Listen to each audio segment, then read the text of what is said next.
you've got a potential elite, like all pro level guard, for years to come. And if that guy's there at 16, I have no problem taking him either.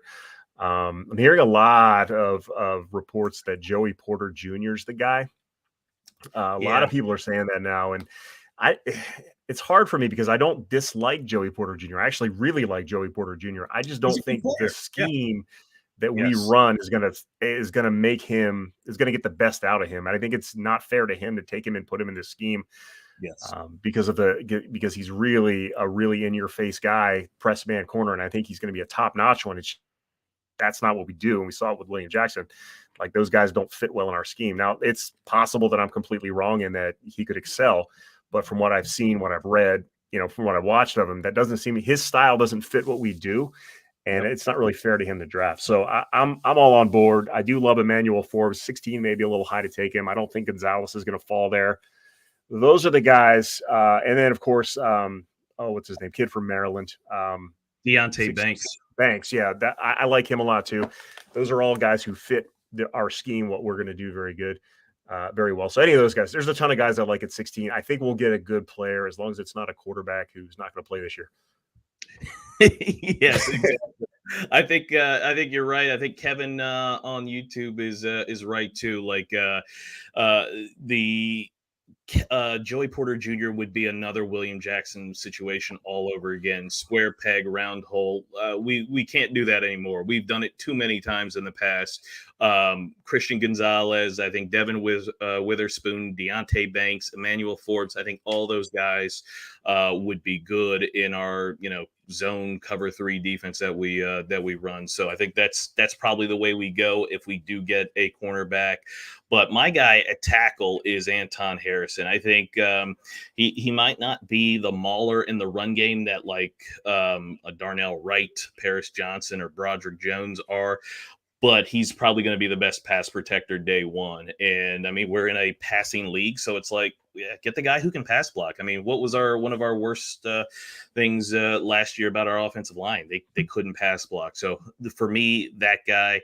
And then second round, like I think corner could be it. I think center could be it. But I'm starting to think edge rusher could be one of those guys. There's a Notre Dame, I think is Isaiah Foskey, edge rusher, defensive end type that may be there for us that Ron may go for. But what do you think about at 16? Do you think we trade down when we get there, when it gets up to us? Or do you think there's any possibility that maybe a small trade up, like if a Paris Johnson Jr.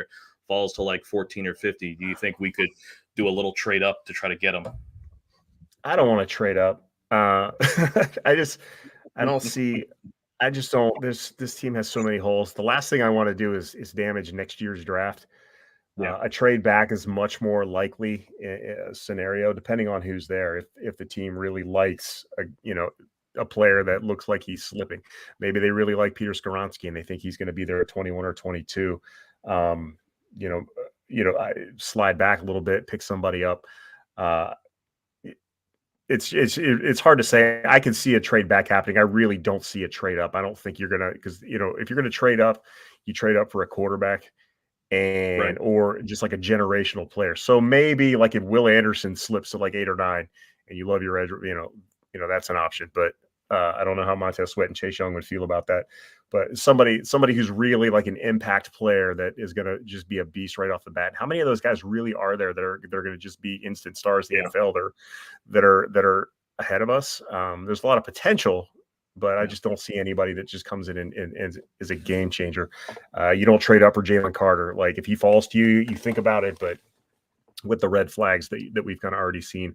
So yeah, I don't see a trade up. A trade back, I wouldn't mind it if you slide back in the 20s, if you think a guy's going to be there and you pick up another couple of picks, maybe something in 24, no problem with that at all. But it's just going to depend on how the draft, falls. Yeah, I thought about it too. I thought, hey, if we actually do have four quarterbacks that go in the first round, usually that'll push down some good talent. And maybe, if the top tackle falls on the board and he's at like 14 or 13 or something like that. But you're right. If we're going to have to give up picks, it better be for a quarterback. And, we don't have the ammunition for that because that will cripple next year. Um, on there. So yeah, I think a trade back is something that they want because they still have a lot of holes to fill and they need a couple extra picks. So if they could slide back to like 22, 23, 24 and pick up an additional second round pick, I think that would be ideal. So hopefully there's somebody, maybe a quarterback falls and somebody wants to come up and get them and we'll trade with us on there. When this draft is over this weekend, what would a successful draft look like? Like, what do the Commanders need to come away with, in your opinion, to say, okay, this was actually a good draft? Like, if we come back and all we have are defensive tackles and safeties, I'm gonna say that's not a successful draft. What would you think is a successful draft? Additional picks in 2024 would be a successful draft for me because we all know how I feel at this point about Yeah, 2023. Um, Yeah, if you come away with if you fill out the offensive line, you get quality offensive line, and to me, that's two. That's an interior offensive line and a tackle at least. yeah. I would draft all offensive line if I could this draft because that's how much I think we need it. Um, I would like to get. I've never seen corner as that big of as big a need for this team as everybody else has. I don't know if I'm just like wearing blinders. You can improve the cornerback play. I didn't think it was this glaring need that everybody says we need to take one at 16, but I'm more than happy to be wrong on that. I wouldn't have a problem if you could add a shutdown corner. You always get one of those. So Yeah. I would want to pick up a defensive back. Um, yeah, maybe fill out the running back room and pick up an extra linebacker if you can get an every down linebacker somewhere in the mid rounds, and if you can get like an explosive kind of scat back runner like our Yeah. guy Tajay. Yeah. Um, if we can get somebody like that or the kid from Pitt, like somebody who could like a game changer that you don't already have that can maybe fill that McKissick role if you don't think Gibson can do it. That's what I would love to see. But I just don't want to lose any picks from 2024. I would like to come out with more picks in 2024 and let the new front office have lots of toys to play with. Yes, I agree with that, and I've got something about 2024. I'll ask you here next, and we'll finish up with that. But for me, a successful draft, like if you go back to this last season here, and at the end of the season, what was everybody's complaint? The offensive line stinks, and now whatever you read here from either national media, local media, or even fans, everyone's talking about, well, we got to draft a running back in the first round, or we got to draft this other position, and it's like tight end. Like, no, let's fix the offensive line. Like, you just got Eric Bieniemy, and he's not going to be able to do anything he wants to do if the offensive line isn't fixed. Andrew Wiley is a good player. It's just one guy. The Nick Gates guy that we signed, he's more Wes Schweitzer kind of utility man. Can start if you need him to, but I wouldn't count on him with his injury history as your starter for 17 games.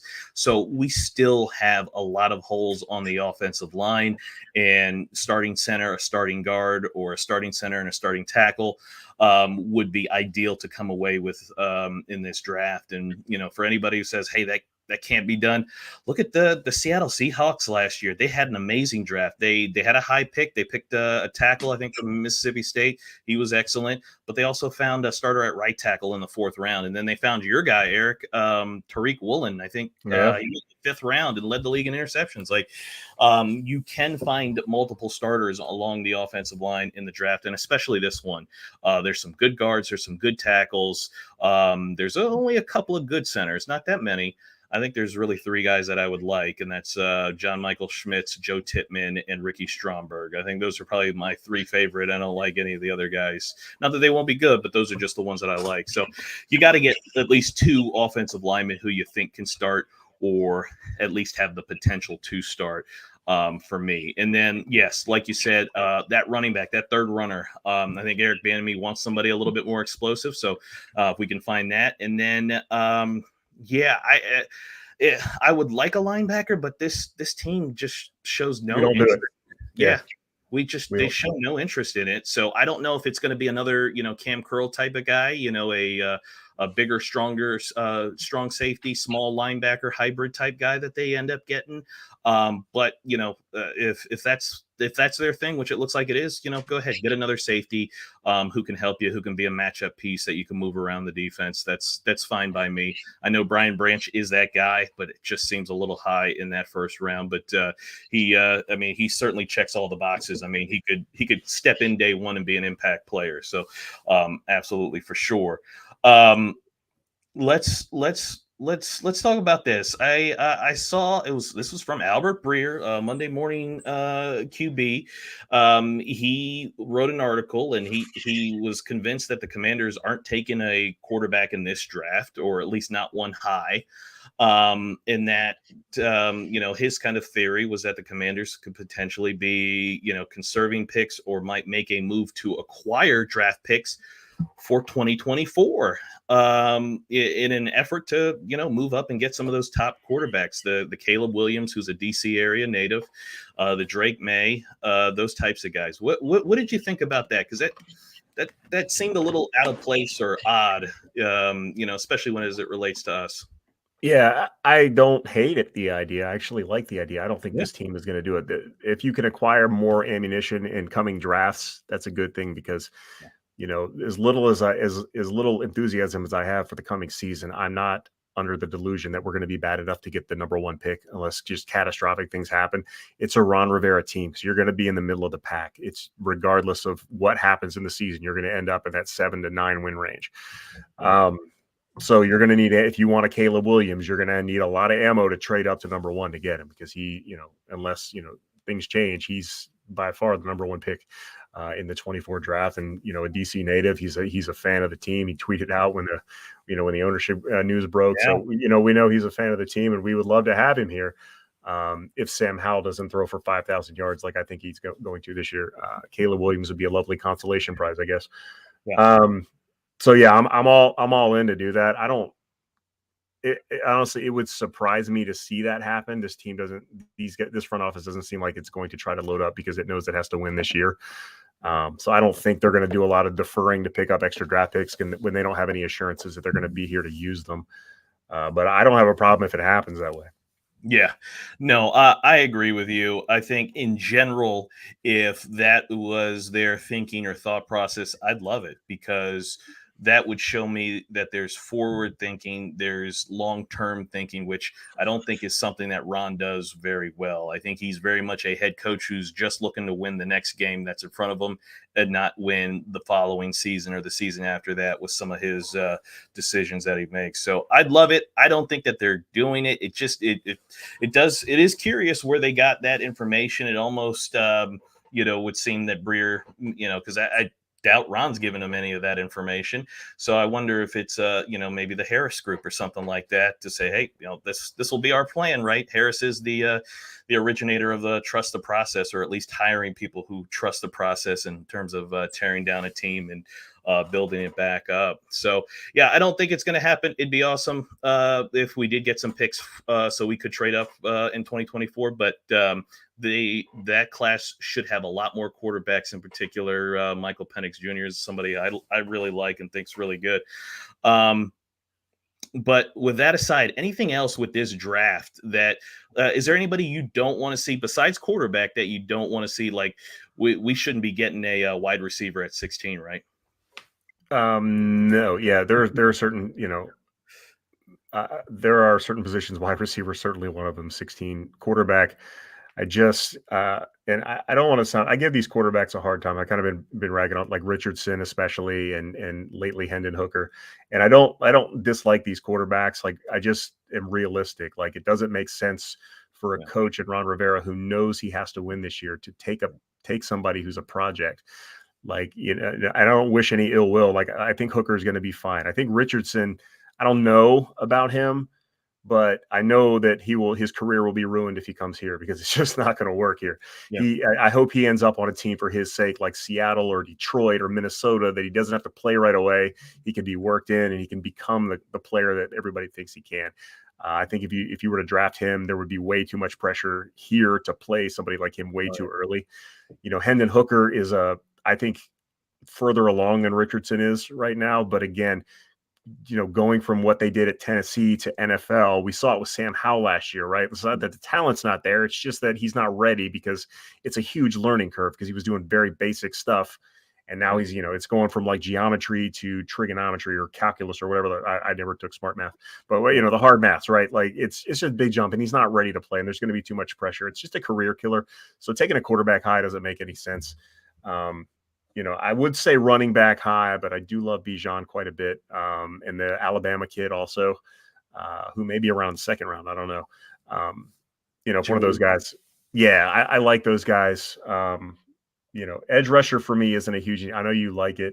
I know you like the idea. I think edge rusher that high or first or second round to me, I don't like, but I can see, kind of I can see where you're coming from with that. Keon White is a guy that I think they would target at 47 if he's around, because I think that's a solid pick if you're going edge rusher at there. Yeah. But it's a little high for me to take an edge rusher, but definitely just don't take a quarterback or a wide receiver in round one.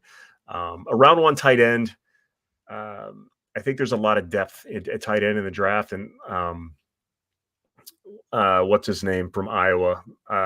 Sam Laporta. Yeah, Laporta. You're so good at this. I have such a terrible memory. I like him a lot as a tight end. Iowa's a factory for tight ends. You love guys coming out of that school. So many quality tight ends. He's another one that's coming, and he's going to be around probably in round 3, maybe even into round 4.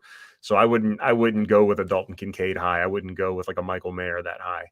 I would wait on that because I think you can fill that out later on, especially if you trade back and you acquire maybe an extra day 2 pick. So there's some things that I would rather not do. Quarterback is really the only definite no, unless CJ Stroud falls to 16, then you take him.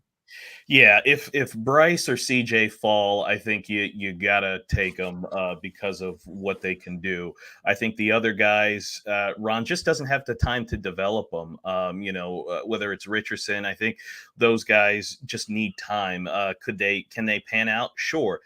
But you're going to need 2 years. You're going to need 3 years. And Ron doesn't have that kind of time. So I don't think that would be ideal for them here. They need a coach who's entrenched, who will be around a long time. So, Carolina, Seahawks, Houston, like guys who are. And with a quarterback in place, like somebody that they don't have to play right now. Right. Either that or just somebody where the coach is entrenched and they don't have to worry about, developing him. Here just would not good. The running back thing, Bijan is a great running back. It's just really hard for me to be like, yeah, let's take him. The offensive line still has holes and we can still get production from running backs later on in the draft, or, hey, with a better offensive line, just get more production from the guys that we've got now.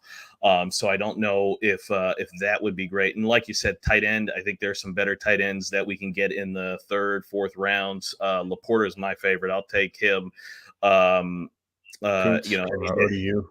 Yeah, he's another one who's being talked about as a kind of a difference maker as well too. And for me, like I like edge rusher. I think our edge needs to be better. I think our defensive ends need more production. We definitely need more production. I'm not advocating taking them in the 1st or 2nd round. I think Ron will though. I didn't think Ron would take a defensive tackle in the 2nd round last year, and he did. So that's my wild card that I think might happen. I think Ron might get crazy, and if he sees an edge rusher fall, he may take it and screw up everything. But as long as we don't focus on a running back in the 1st round, or a tight end, or a quarterback, and we get the offensive line taken care of, I think that's it. I think that's what we need. Get the offensive line taken care of. We need a starting center. We need some type of either a starting guard or a starting tackle, either one of those with a starting center. And I think everything else can fall into place after that. What else? Any other things before Thursday, which we will, I think we're doing a show Thursday, right? We're going to do it live. We're going to be here. Yeah, we got to hammer that out. It's getting close. We got to figure out what we're doing. Yes, we will be streaming on Thursday at some point. I don't know if we're going to do like a whole 1st round or just like after our pick, or do you want to see the raw emotion of when we take Anthony Richardson at 16? Exactly. The jubilation in Ellie's voice and the misery in ours. So we'll figure that out. I think it's going to be fun. Yeah, I'm looking forward to the draft. Just to kind of I like this season of the year. There's just optimism everywhere. You can talk yourself into whoever you draft being great. But yeah, I'm just really curious what this team's going to do because there's so many directions that they can go, and there's only a few that they should go, but they don't really listen to us most of the time. So we'll see what happens. Yeah, no, Ron. This will all be Ron. There's no Snyder's over in England. Nobody's calling in any picks from the yacht, so this will all be on Ron. And yeah, we will be live on Thursday for at least some portion of it.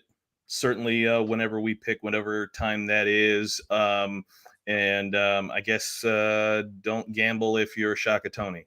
Don't do that. Just stay away from that and catch us on Thursday. Eric, I'll see you Thursday night. Be there. Be there.